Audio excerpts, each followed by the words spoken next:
বন্ধুরা, আমি প্রতিদিনই মিঠি জোড়া গল্পের পাশাপাশি আমি আমার ডেইলি লাইফস্টাইল ব্লগ শেয়ার করি। প্লিজ আমার ভিডিওগুলো দেখে আমার পাশে থাকবে। আজ আমি তোমাদের সামনে নিয়ে চলে এসেছি দারুণ স্বাদের মাটন কারি। তো আজকের ভিডিওটা এখন শুরু করা যাক।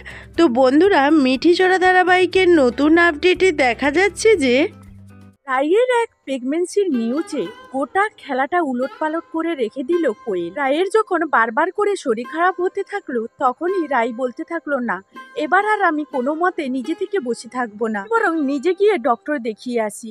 ডক্টরের কাছে যাওয়া মাত্রই তখনই ডক্টর জানায়, miss Raipurna Devi, you are pregnant and congratulation. তখনই রায় আনন্দে আত্মহারা হয়ে বলতে থাকে, কোয়েল, এবার আমি তোমার সব খেলা উলটপালট করে দেব। এই প্রেগন্যান্সির রিপোর্টে কিভাবে আমি অনির্বাণকে আমার কাছে নিয়ে আসতে হয় সেটাও আমি খুব ভালো করেই জানি। রায় বাড়ি ফেরা মাত্রই যখনই দেখলো দিয়া আর কোয়েলের সঙ্গে খুব হাসি খুশিতে ছিল, আর তখনই রায় বলতে থাকে, অনির্বাণ, আমি এইমাত্র হসপিটাল থেকে ফিরে এলাম, আর তুমি জানতে চাইবে না আমি কি কারণে হসপিটালে গিয়েছিলাম? তখনই অনির্বাণ বলতে থাকে, তোমার হয়তো শরীর খারাপ করেছিল, তাই হয়তো তুমি নিজে থেকে ডক্টরের কাছে গিয়েছিলে, আর তোমার যদি আমাকে দরকার হতো তাহলে তো তুমি আমাকে নিজে থেকেই বলতে, তাই না?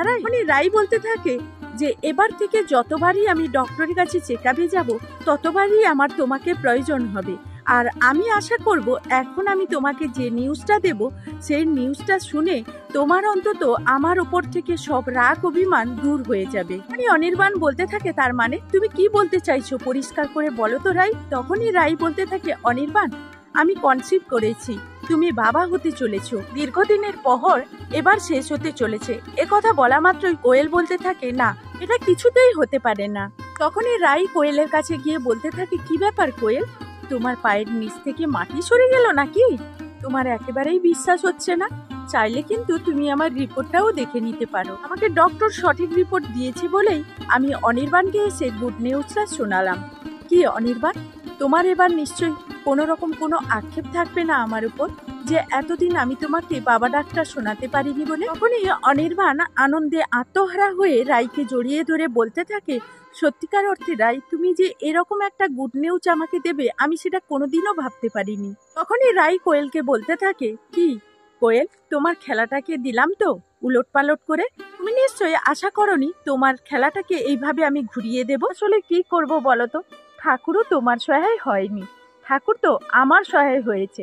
আসলে ঠাকুর তো সবসময় সত্যের সহায় হয়। তখনই কোয়েল বলতে থাকে, রাই, শুধুমাত্র মা হওয়ার সুখবরটা দিলে তো আর হয় না, সন্তান তো আগে পৃথিবীতে জন্ম দাও, তারপর তো তুমি আমার খেলা ঘুরাবে। তখনই রাই বলতে থাকে, একবার যখন এই সন্তান আমার গর্ভে এসেছে তখন ও পৃথিবীর আলো দেখবে, আর ওকে পৃথিবীর আলো দেখানোর সব দায়িত্ব আমার। আমি যত যাই হয়ে যাক না কেন, আমার সন্তানের উপরে যদি কেউ আঁচ আনার চেষ্টা করে তাকে আমি কিছুতেই ছেড়ে কথা বলবো না, সে যেই হোক না কেন। তখনই কোয়েল বলতে থাকে, সময়ই কথা বলবে, এত চ্যাটাং চ্যাটাং করে কথা বললে তো আর হবে না। আমার একটা কথাতে অনির্বাণ আমার থেকে সরে যাবে, এটা তো আমি কিছুতেই হতে দেব না। অন্যদিকে কোয়েল বলতে থাকে, রাই, আমি তোমাকে চ্যালেঞ্জ দিয়ে বলতে পারি, তোমার সন্তান যাতে না কোনোদিনও পৃথিবীর আলো দেখতে পারে সেই চেষ্টাই আমি করব, কারণ তোমার সন্তান যদি পৃথিবীর আলো দেখে তাহলে আমার সন্তানের ওপর থেকে বাবার ছায়াটা সরে যাবে, আর সেটা আমি কোনোদিনও হতে দেব না। তো বন্ধুরা, এই ছিল মিঠি জোড়া ধারাবাহিকের নতুন আপডেট।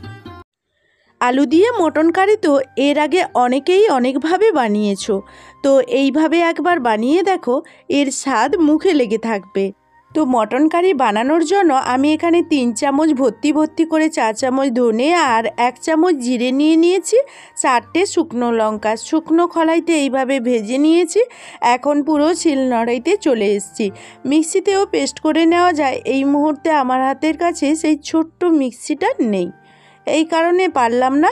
আমি চলে এসেছি একেবারে বাইরে শিলনোড়াইতে।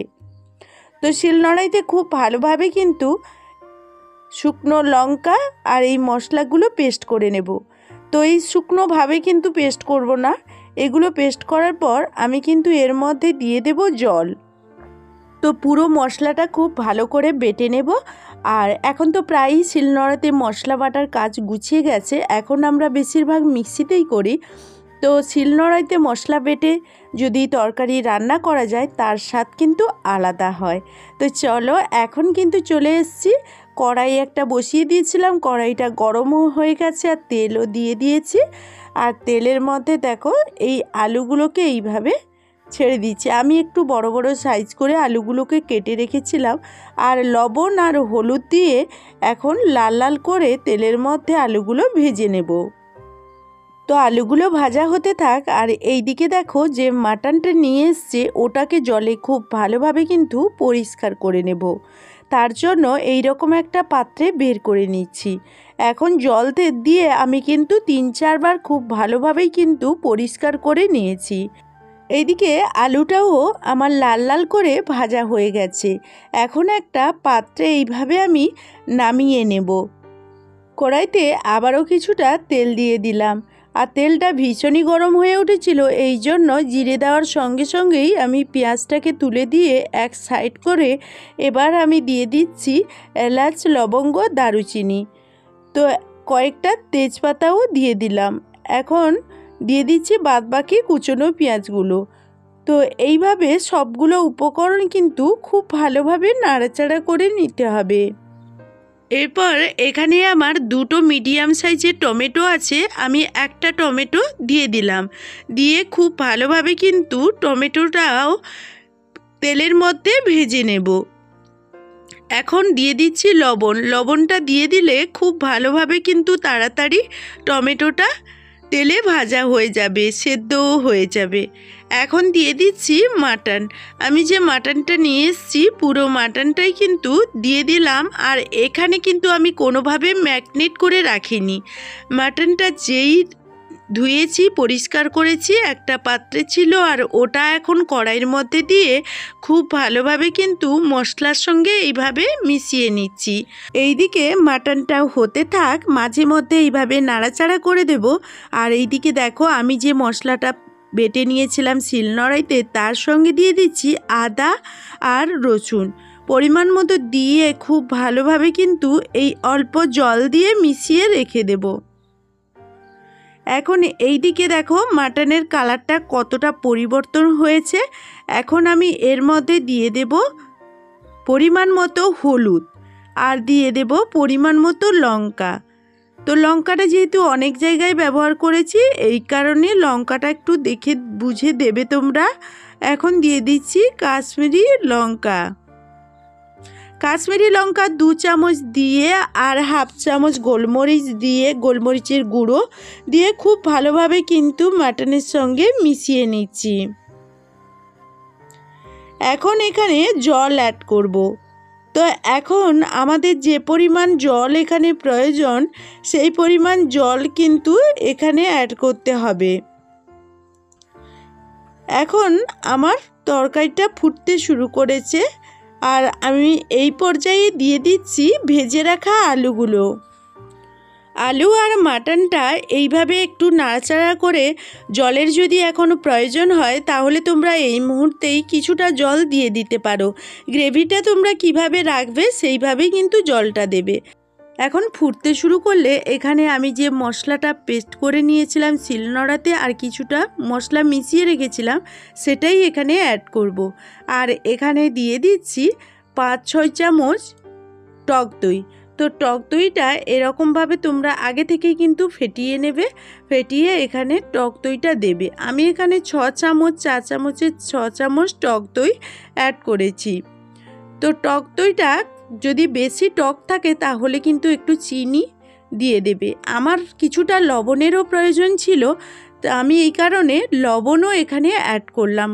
বাদবাকি লবণটা দিয়ে খুব নাড়াচাড়া করে রাখছি মাঝে মাঝে। আর এরকমভাবে তরকারিটা কিন্তু পুরো রেডি হয়ে আসছে। এখন আমি তরকারিটা একটা প্লেটের মধ্যে ঢেলে নেব। এখন উপর থেকে দেখো কয়েকটা ধনেপাতা এইভাবে ছড়িয়ে দিলাম। তো বন্ধুরা এইভাবে আমি মটন কারি রেডি করে ফেললাম। কয়েকটা কাঁচা লঙ্কা উপর থেকে দিয়ে দিলাম। তো বন্ধুরা দেখতেই পাচ্ছ আজকের আমার এই মটন কারিটা কত সহজে আমি রেডি করে ফেলেছি। আর যেহেতু ভাতের সঙ্গে খাবো সেহেতু ভাতটাও রেডি করে ফেলেছি। আর এখন আমি মটন কারি নিয়ে নিচ্ছি একটা পাত্রে। এইভাবে যদি মটন কারিটা গরম ভাতে সার্ভ করা হয় তাহলে তো দুপুরের খাওয়াটাই আমাদের জমে যাবে। তো বন্ধুরা এখনকার মতো ভিডিওটা এই পর্যন্ত, ফিরে আসবো নতুন ভিডিওয়। ততক্ষণ